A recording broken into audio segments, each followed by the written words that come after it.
God, are you seriously attempting to compare a biography about Bill Clinton that includes a section about what he did, which was use his power to take advantage of a young woman, and you're trying to compare that to what's in Genderqueer that we've already described here? I mean, why would you do that? Why would you take your argument that you truly believe is strong the argument we made was that a parent has the right to decide what's appropriate for children if they're in the adult section. And I think you're really trying to twist my words around. You actually sound like my little brother, James, by the way. So I have great training with that. You're hilarious. But yeah, it sounds like you're having a great time here and that you really are thinking this is funny. Dale Jackson here for Yellowhammer Now, and we need to talk a little bit about Read Free Alabama. Now, this is an organization that has been making a lot of waves in the state of Alabama, and not in the ways they probably want to be making those waves. The group has been leading the charge for smut. Now, say what you want about this. There are plenty of books that are not appropriate for children, and this organization seems to be just perfectly fine with children having access to those reading materials. Now, trying to stop what they want from happening, and what has already been happening in some libraries across the state, is a group called Clean Up Alabama, which has gone head-to-head with this organization.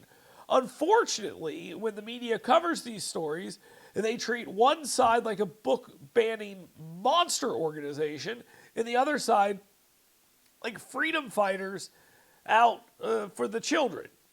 I'm going to show you in an interview I had with Christy Schellenberger of Read Free Alabama that they are not A, smart, B, honest, or C, in charge of the facts in this situation.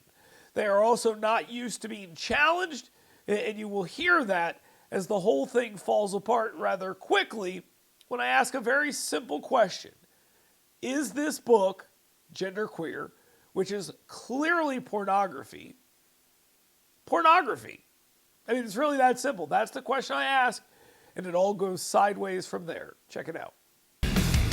So the conversation over book burning and book banning and all sorts of other things that aren't happening have got rather heated. And you've got to give groups like Read Freely Alabama credit. They have effectively gotten in front of people who are in charge of these libraries on the different levels, and they have gotten them to bend to their will, which is basically make all sorts of books available, whether they're appropriate or not, for fear of being called book burners and book banners. I mean, it's an effective strategy. It works until it doesn't. And that's where all of this is headed. The Read Freely Alabama people in the mainstream media have combined through a series of just completely mindless stories about the motivations of the people who were like, hey, maybe graphic pornography for kids is a bad idea. And the other side says, well, maybe not. And anyone who disagrees with the side that says maybe not is considered a book burner. That's fine. But I have a feeling the legislature is going to behave differently than these different library entities around the state. Let's bring on someone from their organization, Christy Schellenberger. She joins us. Before we get started, I just want to kind of lay a baseline here for you. Is Genderqueer a book that you would consider to be pornography? Absolutely not. It does not meet the definitions of pornography that is defined by legal definitions. It does not meet the standards of obscenity defined legally. It is not pornography. And if you actually read the book in the context, rather than the shock jock view that you just tweeted, you would see that it was a very disappointing sexual encounter. It had nothing to do with erotic encounter at all. And that is actually a very common experience in any adult, as I'm sure that it was common in your adult lifetime. So no, it does not meet what the legal definitions of pornography are. Okay. Now, so I think hold on. You answered the question. Hold on 1 second. You answered the question, so I would like to follow up. This isn't going to be like your other media interviews. People are going to actually ask you hard questions, so you're going to have to deal with that. So you're going to have to explain to me how depicting a young girl bent over in front of a mirror looking at her vagina in full detail is not unacceptable for children. Can you explain that to me? Are we talking about a sex ed book? No. Really? We're talking about Sounds like genderqueer. one. Okay. We're talking about genderqueer. I just laid it out to you. And you're, well, it does sound like a sex ed book. And also in genderqueer, again, we've established that's not in children's sections and that it is. No, hold on one second. Hey, you're not answering the question. Hold on one second. Christy, I understand that you're an incredibly unlikable person, and I know you want to display that. But let's just focus for a second and try to have a reasonable conversation. I just want to make sure I get this. Your argument here is that what I described to you is in fact in the book, but in context, it's all fine. And if a child wanted to read that, you'd be completely okay with that. If it was my child and I was the parent, that is my decision. I didn't ask that. I didn't ask that. Hold on a second. Hold on. There seems to be a communication problem here. There seems to be a real communication problem here. So I'm going to try to ask you this again. Try to answer the questions I'm asking you. Okay? Again. I am answering the question. Listen. We've established you're an unlikable person. We don't need to go any further on that. My mom would definitely agree with you on that. On my good. I'm not. Sure. I have no doubt that the people that know you the best agree. Now, the point I'm asking, this question is very clear. Is that book appropriate for children? I think that this is where we can actually find common ground because it is not in any child section because adults don't think it's appropriate for an 8-year-old, and it has never been marketed to an 8-year-old. I'm sorry. Christy, again, you're answering the question you want to answer, not the question that I asked. You asked me if I thought it was appropriate for children, and I said no. And it's okay, good. Okay, that's good to hear. Good to hear. Okay, now that we have got that answer, hold on 1 second. Now that we've gotten that answer, now the question moves to this. Is it appropriate for that book to be checked out by a child? You say it's not in the children's section in libraries in Alabama, and I agree with you. You've shown, but it is in libraries in Alabama. And if a child wanted to check that book out in a library in Alabama, would that be okay with you?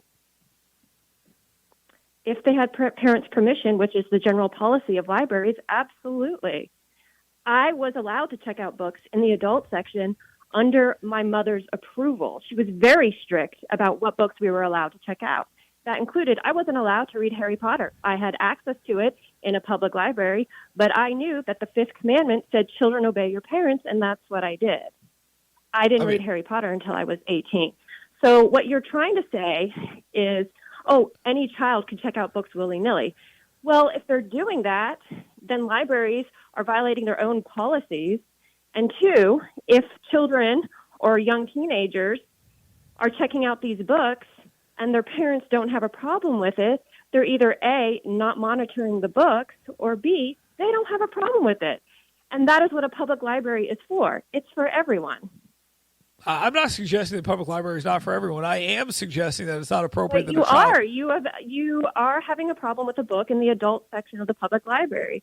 And so you're inferring actually, I'm not. Actually, that's not true. Release of a minority. That's not true. See, the thing is, you think you're answering questions that I'm not asking, and I'm not asking you those questions because I don't feel that way. I don't have a problem with that book being in the library.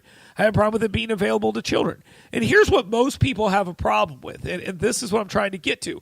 We have a baseline here that we can say, okay, there are books that are not appropriate for children. That we agree on that. There are books that should not be allowed to be checked out by children. So my question to you is, why are you a book burner?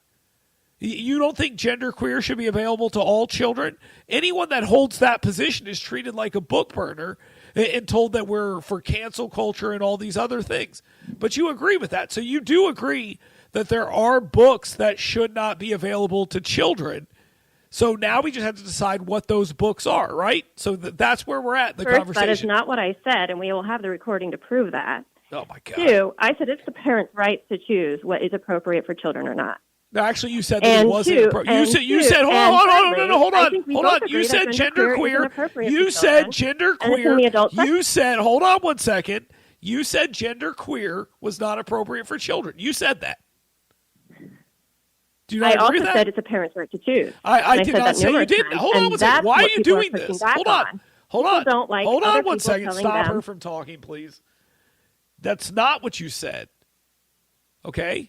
You said it wasn't appropriate for children, so I said you said it's not appropriate for children. Now you're trying to say, the parent shouldn't be able to allow it. Fine, I agree with that. If a parent wants to be a bad parent, then they can do so and they can be judged accordingly.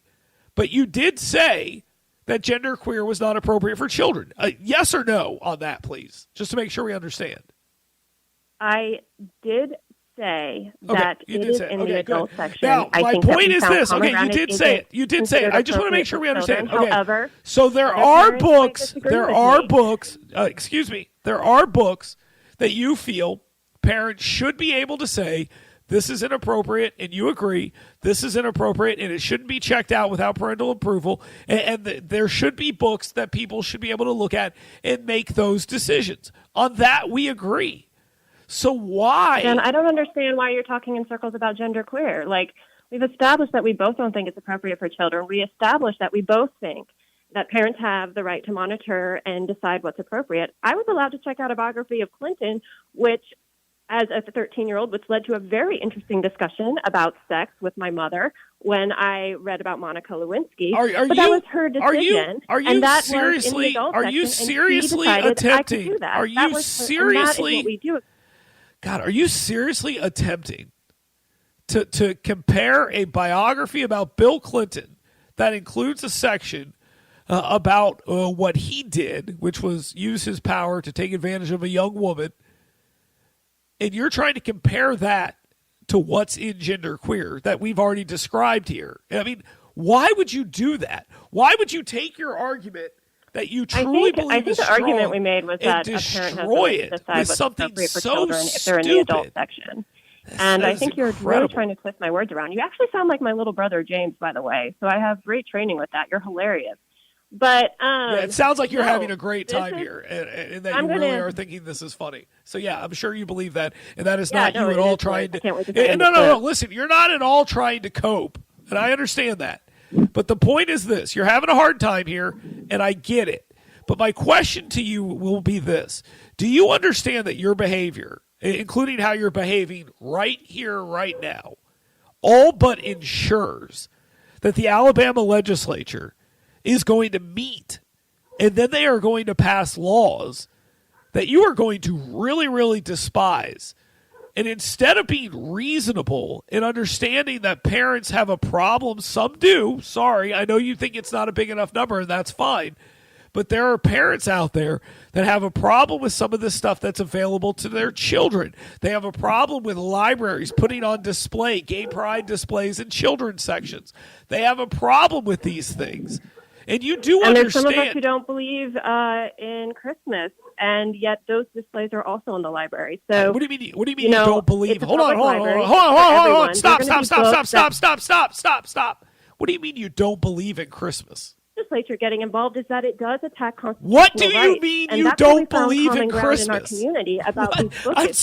I'm sorry. It's just a funny thing to say. What do you mean you don't believe in Christmas? Children. What do you mean you don't believe in Christmas? I said there are people. I didn't say I. What does that mean? I don't believe in Christmas. There are other people who don't.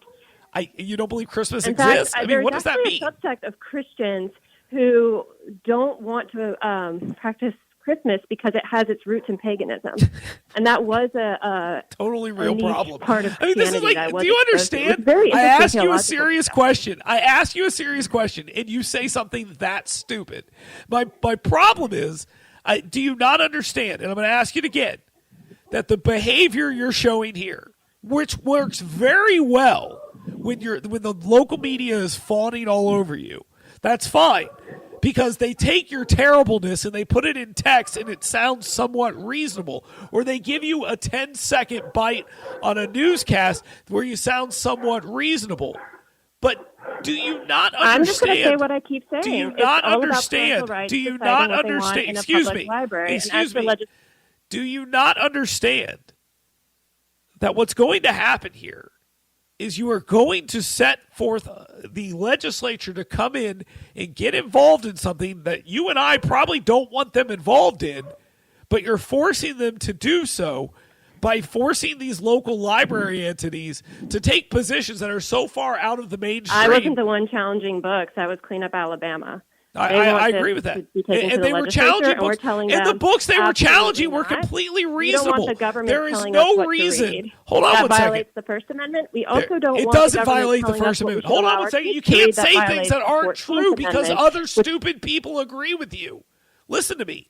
It doesn't violate the First Amendment to take a library book out of the library. That's a stupid thing to say. You still have access to the book. The book still exists. You don't go to jail if you read it. The government isn't shutting you down. If you truly believe that's a violation of the First Amendment, you should not be having this conversation because you are not qualified to have it because you are not smart enough to have it. It is not a violation of the First Amendment. It is fair to say, it is totally fair to say that you don't want people banning books, but even though they're not being banned, you don't want them removed from libraries. They are being banned. They're not being banned. They're not being banned. They're not banned from a public space. It's not a book ban. It is not a book ban. Excuse me. It is not a book ban to not make it available at the public library. There are plenty of books that are not available at the public libraries that are not banned. Not a single book is being banned. You may still get it for your kid. You may still go to a bookstore and buy it. You're not going to be arrested if you do so. That's not a book ban. These words mean things. You think you're smart, and I find that to be adorable because you're not. And you say things like it's against the First Amendment and it's a book ban, and it's none of those things. And the behavior you are displaying here today is going to lead to an outcome from the legislature that you're going to hate. Stop being this way. Speak like a normal human being and understand where people are coming from. Well, anyone who knows me can definitely see, like, you're kind of being disrespectful to me, honestly. I'm being openly disrespectful. Listen to me. And if I have to talk over you, well, I was one of 5 kids. I'm used to it. I have zero respect for you, and I am openly disrespecting you because you do not. Well, I think I already knew that before we came on. You completely do not respect Read Freely Alabama, but we respect your ability to have a radio show because it's protected under your First Amendment rights. No, it's not. No, it's not. No, it's not. You know we were Listen to me. Attacked. Listen to you me. Called us horrible names before the First Amendment does not allow me to have pot her down. The First Amendment does not allow me to have a radio show. This is my point. You don't know what the hell you're talking about. You are gibbering on about nonsense about the First Amendment and book bans, and none of that's happening. It's a discussion about content. And do you agree, last question, that the community has the right to monitor the content at the libraries and elsewhere? Do you agree with that? The community has the right to monitor that. I agree because I'm monitoring it and I'm making sure that all content that the library upholds is correct. To make sure every group is represented and no partisan group has the right to influence the library's collection. No partisan group. We're not influencing the library's collection because we're not removing books that we don't agree with. And that's what Clean Up Alabama is doing. Okay. All right. Look, you got it half right, so I'll give you credit there. Thank you very much. We appreciate you coming on the program. Christian Schallenberger, thank you so much for Read Freely Alabama. I knew we'd only get one shot with them, so we just got to make it clear. They don't know what they're talking about. And that is crystal clear. The First Amendment gives you the right to have a radio show. Really? Then why don't you have one? And why does everyone else? That's not true. You're saying things that you don't understand and that aren't true. And that was the point of the interview this morning. Congratulations for proving my point. You're disrespecting me. No kidding. We'll be right back.